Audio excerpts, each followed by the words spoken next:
కొద్దిగా ఓపీ పట్టండి, వాళ్ళు ఏం చెబుతారో విందాం. అప్పటిదాకా ఒకసారి ఈ లోపల విజ్డమ్ చౌదరి గారి దగ్గరికి వెళ్దాం. విజ్డమ్ చౌదరి గారు, ఉద్యోగ సంఘాల నేతగా దాదాపు 3 దశాబ్దాలు మీరు ఆంధ్రప్రదేశ్ మొత్తం ఉమ్మడి ఆంధ్రప్రదేశ్ నేను చెప్పేది 26 జిల్లాలు సమగ్రంగా చూసిన వాళ్ళు, రాజకీయాలను కూడా చాలా దగ్గర నుంచి చూసిన వాళ్ళు.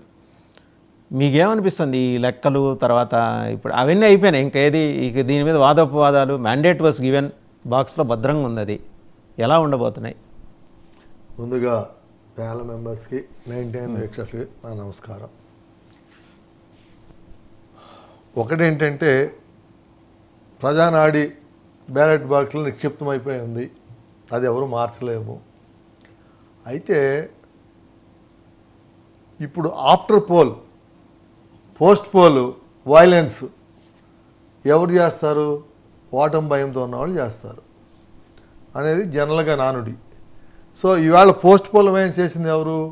తాడిపత్రిలో పెద్దారెడ్డి, మాచర్లలో పిన్నెల రామకృష్ణారెడ్డి వాళ్ళ బ్రదర్సు, తర్వాత నరసరావుపేటలో గోపిరెడ్డి, తర్వాత తిరుపతిలో చెవిరెడ్డి భాస్కర్ రెడ్డి.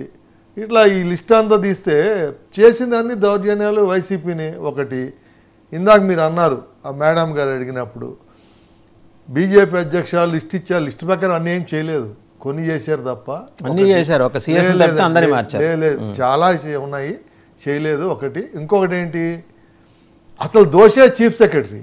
ఇప్పుడు ఒకళ్ళని మార్చమన్నప్పుడు ప్యానల్ పంపించాలి. ఆ ప్యానల్లో మళ్ళీ ఏం చేస్తున్నాడు? ఆ ప్యానల్లో వైసీపీతో అంటకాగేవాళ్ళు లిస్ట్ పంపించాడు, అందులో ఒకటి చూజ్ చేసుకోవాలి. మళ్ళీ అక్కడ కూడా వైసీపీకి అనుకూలమైన వాళ్ళే వస్తున్నారు. అలా ఎన్ని మారుస్తారు, ఎన్ని చెప్తారు? అంటే ఇప్పుడు డీజీపీ కూడా వైసీపీకి అనుకూలమైన డీజీపీ 3 ప్యానల్ పంపించాడు.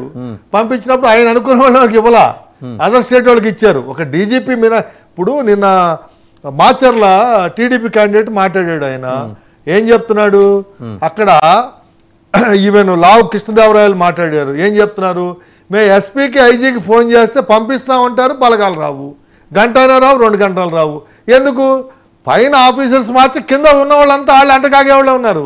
మాచర్లో అయితే మేము పోలీస్ కంప్లైంట్ ఇవ్వగానే అక్కడ ఉండే కానిస్టేబుల్ ఎస్ఐ ఉండే వెంటనే పిన్నెల రామకృష్ణాడికి ఇన్ఫర్మేషన్ ఇస్తున్నాడు, వాళ్ళు వచ్చినప్పటికి వెళ్ళిపోతున్నారు.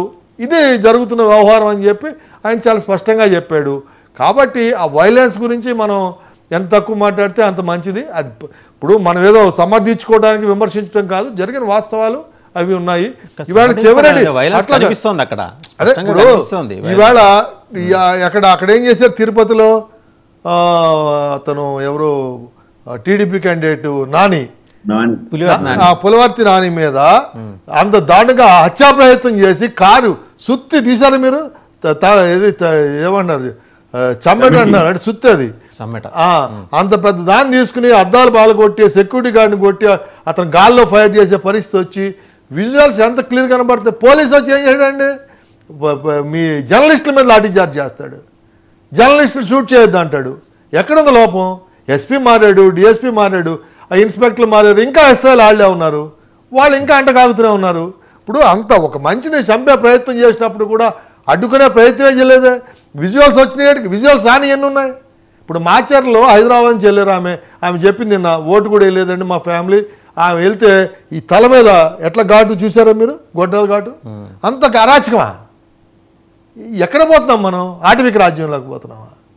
ఇప్పుడు ఇవన్నీ సంబంధించే ప్రజలు తీర్పిచ్చారు. ఒకటేంటంటే నేను 2019లో కూడా రాష్ట్రం అంతా పర్యటించాను, 24 కూడా పర్యటించాను. నా అబ్జర్వేషన్ ఏంటంటే 2019లో జగన్ అబద్ధం చెప్పినా కానీ అయ్యే నమ్మారు. ఈవేళ జగన్ చెప్పే అబద్ధాలు నమ్మలేదు. ఇంకొకటి ఏంటంటే వైసీపీలో అప్పుడు ఒక కసి ఉంది, ఏమైనా గవర్నమెంట్ తెచ్చుకోవాలని, ఆ పార్టీ క్యాడర్లో కానీ మిగతా కొన్ని వర్గాల ప్రజల్లో కానీ. ఈవేళ ఆ కసి లేదు.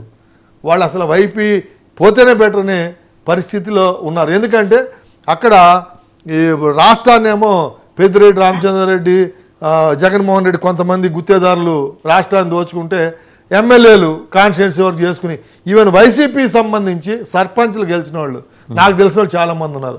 వాళ్ళు మన గవర్నమెంట్ వచ్చింది కానీ గబగబా ఖర్చు పెడితే ఆ డబ్బులు రాక తర్వాత పనులు కూడా మానేశారు. వాళ్ళు 5 ఏళ్ళలో డబ్బులు వస్తాయో రావనే పరిస్థితికి వెళ్ళిపోయారు. ఇవాళ సర్పంచ్లు, ఎంపీటీసీలు, జడ్పీటీసీలు వైసీపీ సంబంధించిన వాళ్ళే వాళ్ళు కోఆపరేట్ చేయలేదు, ఆ పరిస్థితి వచ్చింది. ఈవెన్ ప్రజల్లో అంటారా పోలీస్ నిర్బంధాలు. ఈవేళ డాక్టర్ సుధాకర్ నుంచి అంతారాణి దగ్గర నుంచి తర్వాత కొవ్వూరు దగ్గర దొమ్మేరులో ఒక వైసీపీ అభిమాని అతను దళితుడు ఆత్మహత్య దగ్గర నుంచి ఎన్ని ఈవేళ ఆంధ్రప్రదేశ్ రాష్ట్రంలో జరిగినటువంటి ఏది శిరోముండాలు కానీ ఇవన్నీ కూడా దాడులు ఎవరి మీద జరిగినాయండి? రేపండి మర్డర్లు కానీ దళితులు బీసీలు నిమ్న వర్గాల మీదే. ఒక్క ఓసీ లేడు అందులో. కమ్మ కాపు రెడ్డి ఎవ్వరు లేరు, క్షత్రియ బ్రాహ్మణి ఎవ్వరు లేరు, అందరూ వాళ్ళ మీద జరిగినాయి. ఎవరైతే వర్గాలు వైసీపీకి సపోర్ట్ చేసినాయో వాళ్ళే. ఇప్పుడు మీకైతే కర్ఫ్యూ టైంలో పాప మా కుర్రాడు వైసీపీ వీరాభిమాని, వాడు ఏదో వెళ్తుండే పోలీసు కొడితే వాడు చచ్చిపోయాడు, చివరికి వాళ్ళు ఏదో నోరు నొక్కేశారు. ఇట్లా ఎన్ని ఇప్పుడు నువ్వు తాత్కాలిక నొక్కినా లోపల బాధ ఉంటుందా? కొడుకుని కోల్పోయిన బాధ ఉండదా? అవన్నీ కూడా ఇప్పుడు ఏమవుతుంది, గట్టిగా మాట్లాడితే పోలీస్ కేసులు నిర్బంధాలు. కాబట్టి గమ్మునున్నారు. ఇవాళ ఏంటంటే అవకాశం వచ్చింది కాబట్టి వాళ్ళు తీర్పు ఇచ్చారనేది స్పష్టంగా. ఇప్పుడు మనం ఒపీనియన్ ఇప్పుడు మీడియా నేషనల్ మీడియా పిచ్చోళ్ళు కాదు, పబ్లిక్ ఒపీనియన్ వాళ్ళు రిఫ్లెక్ట్ చేస్తారు. నేను చేసినప్పుడు కూడా అడిగాను, నేను ఎంప్లాయీసే కాకుండా ఎంప్లాయీస్ అయితే అసలు 90%, కొంతమంది ఇంకా పిచ్చి అభిమానులు ఉన్న వాళ్ళు 10% తప్ప 90% నువ్వు డబ్బు ఇచ్చినా కానీ వైసీపీకి ఓటేసే పరిస్థితి లేదు అక్కడ. పోస్టల్ బ్యాలెట్లో అదే రిఫ్లెక్ట్ అయింది. సో మెయిన్ ఏంటంటే సరే అండి. ఇప్పుడు దాంట్లో ఏంటంటే ప్రధానంగా తెలుగుదేశం ప్రభుత్వంలో 43 ఫిట్మెంట్ ఇచ్చి ఐఆర్ ఇచ్చి ఎడిషనల్ క్వాంటమ్ రిటైర్డ్ పెన్షనర్స్కి ఇచ్చినప్పటికీ కూడా వైసీపీకి సపోర్ట్ చేస్తే ఇవాళ ఎడిషనల్ క్వాంటమ్ తీసేసాడు, 43 ఫిట్మెంట్ ఏమో 23కి తగ్గించాడు, ఐఆర్ తగ్గించి ఇవన్నీ కూడా ఏంటంటే ఫస్ట్కి జీతం వద్దారు అనే పరిస్థితి, ఫస్ట్కి పెన్షన్ వద్దారు అనే పరిస్థితికి వెళ్ళిన తర్వాత న్యాచురల్గా ఆ రియాక్షన్ అనేది ఎవడెన్ని చెప్పినా కానీ వాళ్ళు మారే పరిస్థితి.